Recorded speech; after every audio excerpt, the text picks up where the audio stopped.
The Conservative MP and leading Brexit supporter claimed the European Union would want to secure an agreement with the UK over the current open skies arrangement so their citizens can continue travelling across the Atlantic. The former Tory leader told Good Morning Britain nobody from Europe is going to be flying across the Atlantic without an agreement on open skies. He said, on the open skies issue, the imperative for the EU is to make sure that they do sign up with the UK for that.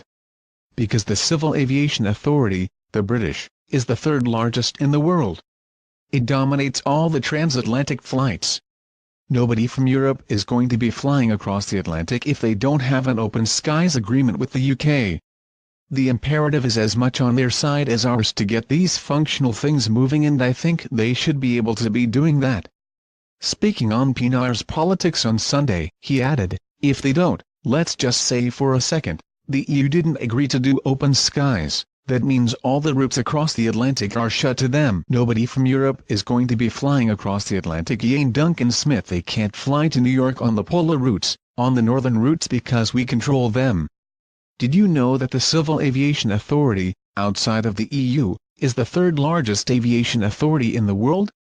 It controls about 70% of the EU's flying. British Airlines can currently offer services to anywhere they want to within the European Union because of the bloc's Common Rules for Aviation, also known as the European Common Aviation Area Arrangements, ECAA.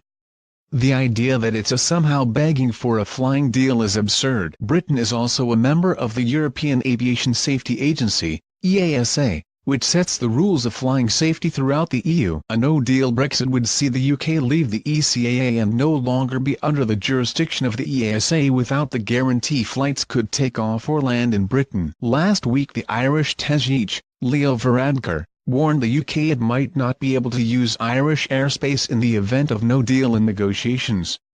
Michael O'Leary, the CEO of Ryanair, has repeatedly warned flights could be cancelled if there is a Brexit no deal. A spokeswoman for the Prime Minister told the Irish Independent, it's wrong to claim that Ireland could simply stop the UK from flying over its land as a result of Brexit.